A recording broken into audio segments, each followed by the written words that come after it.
नमस्कार, स्वागत है आप सभी का लाइव सिटीज़ पर और आपके साथ मैं हूँ ऋषा। मेरे साथ मौजूद हैं बिहार की जाने-माने कैंसर स्पेशलिस्ट डॉक्टर पूजा भगत। स्वागत है मैम आपका। मैम आपसे मैं समझना चाहती हूँ कि कौन से ऐसे डाइट है या फिर लाइफ़स्टाइल है जो कि आज के यूथ को, आज के एडल्ट्स को सबको मेंटेन करनी चाहिए, सबको लेनी चाहिए ताकि आने वाले समय में कभी कैंसर से ग्रसित ना हो या फिर ऐसे चांसेस कम हो जाएँ? जी।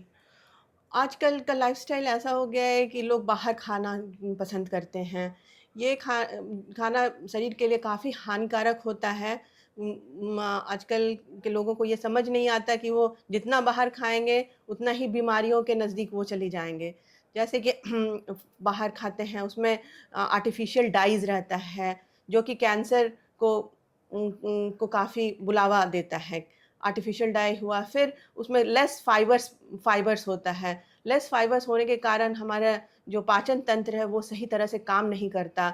हमारा जो डिफ़िकेशन होता है, जो पैखाने के रास्ते से जो मल त्यागना होता है, वो ठीक से त्याग नहीं पाता, उससे बॉडी का टॉक्सिन्स निकल नहीं सकता, जो कि बॉडी में ही रह जाता है, जो कि बाद में कैंसर कराता है। ये वन ऑफ द कॉज़ है आजकल के जो बढ़ते रेक्टल कैंसर्स कम से कम उम्र में देखा जा रहा है। यही कारण है कि लेस ऑफ फाइबर्स डाइट, हमें ज़्यादा से ज़्यादा फल लेना चाहिए, हरा साग-सब्ज़ी खाना चाहिए और जो आटा भी जो होता है, वो बिल्कुल फाइन नहीं होना चाहिए, उसमें दरदरा आटा होना चाहिए। वो हमारे बॉडी में वो बल्क फाइबर्स की तरह एक्ट करता है, ताकि वो अच्छी तरह से मल त्यागने में हमें मदद कराता है, कॉन्स्टिपेशन दूर करता है।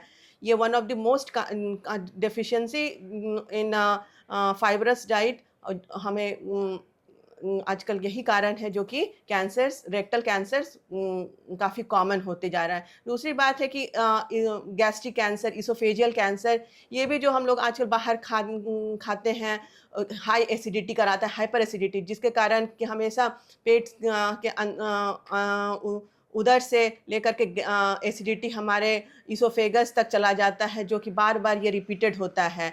इसके कारण फिर वो हम वहाँ का जो म्यूकोसा होता है वो चेंज हो जाता है और वहाँ घाव बनते जाता है, जिसके कारण वो फिर कैंसर करा सकता है। फिर दूसरा है कि हम लोग जो ओबेसिटी मोटापा और हाई बीएमआई, जिसके कारण कि सही तरह से पाचन नहीं होता है और वो भी कैंसर का one of the most important कारण है। और तंबाकू सेवन करना, शराब का सेवन करना, ये सब भी कारण है कि कैंसर का रेट बढ़ता जा रहा है। मैम आपने बात की कि अगर कैंसर से बचाव करना है, अगर कैंसर से बचना है तो उन लोगों को हाई फाइबर फूड लेना चाहिए, यानी कि हाई फाइबर जो फ्रूट्स होते हैं या फिर सब्जियां होती हैं।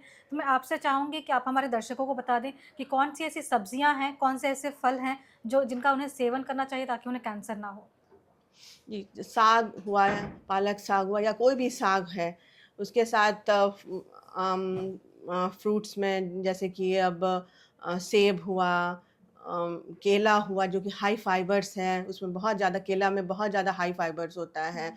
अ, ये सब लेना चाहिए। और जैसा कि अब भिंडी है, वो भी, उसमें भी हाई फाइबर्स है। अ, ये सब जितने भी हरे साग-सब्ज़ी जो हमारे लोकल मार्केट में पाया जाता है, सारे में हाई फाइबर्स पाया जाता है।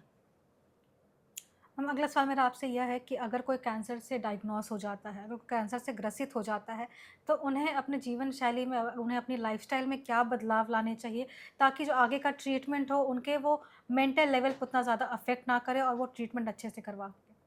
सबसे पहले तो इंसान को अपने लिए पॉजिटिव रहना होता है और मानसिक संतुलन बनाए रखना है, क्योंकि कैंसर का डायग्नोसिस इंसान, किसी भी इंसान के लिए आसान नहीं होता एक्सेप्ट करना।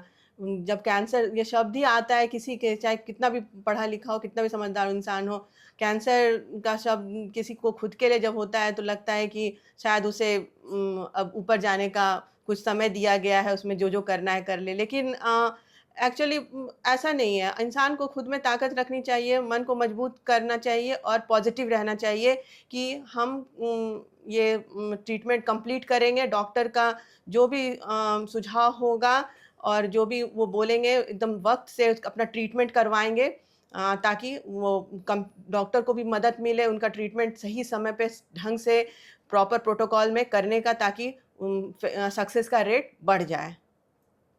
बहुत बहुत धन्यवाद मैम ये तमाम जानकारी देने के लिए। तो दर्शकों, आशा करती हूँ कि आज की ये वीडियो आपके लिए लाभदायक रही हो। अगर आपने अभी तक हमारे चैनल को सब्सक्राइब नहीं किया तो तुरंत ही कर ले, साथ ही हमारे फेसबुक पेज को भी लाइक करें। वीडियो देखने के लिए धन्यवाद।